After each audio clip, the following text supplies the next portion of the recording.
ओं दिव्यशङ्खतुषाराभं क्षीरदाहनवसम्भव नमामि शशिनांग भगत्वा शंभो मुकुटमण्डनम। आजिर भिडियोरे चंद्र महाग्रहंकर अशुभत्व थिले तार सरल प्रतिकार जानिबा।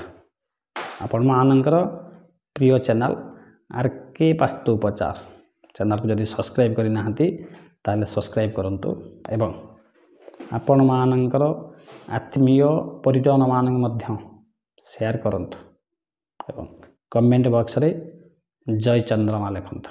चलन जानिबा चंद्रकर कुप्रभाव बा पापग्रस्त थिले आम प्रति कि असुविधा पड़े।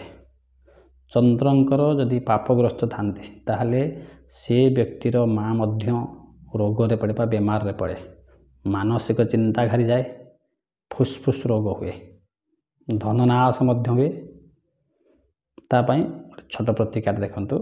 रविवार दिन रात्रि रे एक सिल्वर पात्र रे सिल्वर दे रूपा मध्य हेले चलिबो ताले सिल्वर रे मध्य एल्युमिनियम पात्र रे किछि क्षीर को मिश्री पकईकी रखिदेवे। सकाळ समय रे सोमवार दिन ताकू नहीं आपण अस्वस्थ गछ मूल ढालतु। एमती 21 रविवार क्षीर रखिए पुणी प्रत्येक सोमवार अस्वस्थ गछ मूल ढालिले चंद्र महाग्रह मध्य शांत होती। जदि आपणकर जातक अष्टम स्थान रे चंद्र को सहित शनि जदि जोग होता है अथवा बिछा राशि रे चंद्र सह शनि थिले जातकर पैतृक गृह निकट रे निश्चित भाव गोटे कूओ खोली दिंतु, तार मध्य समाधान हो जिवो। ए स्थिति रे जातकर पैतृक संपत्ति बा कृषि कर्म क्षेत्र रे स्त्री तरफ कौनसी लाभ प्राप्त मध्य होई न थाए। व्यक्ति चिड़चिड़ा स्वभाव होता है। यदि जातक कौन सी उपाय रे एक कूओ को बंद कर दिया जाए तेबे आशातीत लाभ मध्य मिले नहीं। चंद्र जदि एका रही थांती तांको आगरे किंबा पछरे कौनसी ग्रह न थांती से मध्य चंद्र को केमद्रम दोष लगी थाए।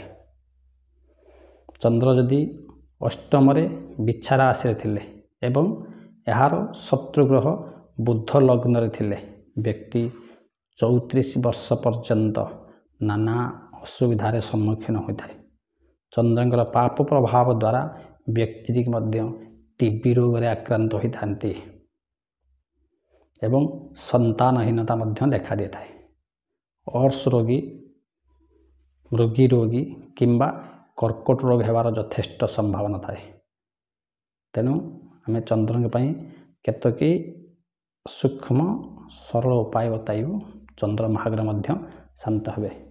व्यक्ति श्मशान निकट थिबा कूरु पानी आनी निज घरे रखिबा चंद्र महाग्रह शांत हे।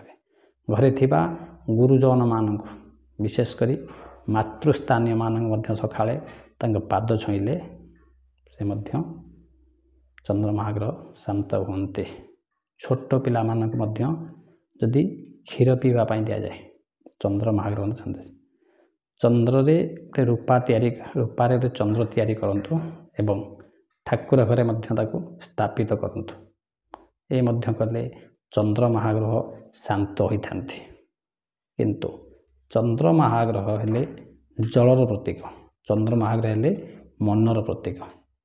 तेणु चंद्र महाग्रह को शांत कले आपनकर मन सुस्थ रही थाए।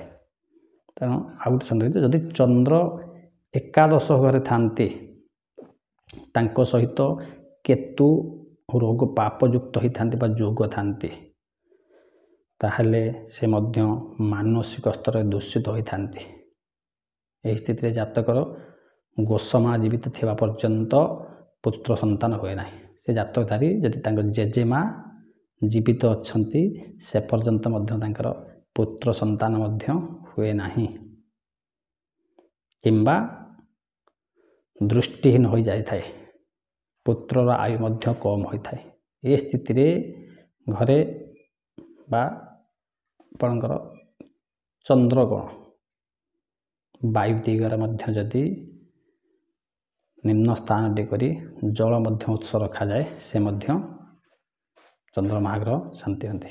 ଯଦି ପୁରୁଷ ଶୁକ୍ରାଣୁ ଅଭାବରୁ କେବଳ କନ୍ୟା ଜନ୍ମ କରିଥାନ୍ତି, ପୁତ୍ର ଜନ୍ମ ହେଉନଥାଏ, ତେବେ ଏହି ସ୍ଥିତିରେ ସୋମବାର ଦିନ କୌଣସି ସୁନା ଗହଣାକୁ ନିଆଁରେ ଗରମ କରିଦେବ ବା ତତାଇ ଦେବ ଏବଂ ଗୋଟିଏ ପାତ୍ରରେ କ୍ଷୀର ରଖି ତା ଭିତରେ ଉକ୍ତ ସୁନା ଗହଣାକୁ ବୁଡ଼େଇ ରଖିଦେବ।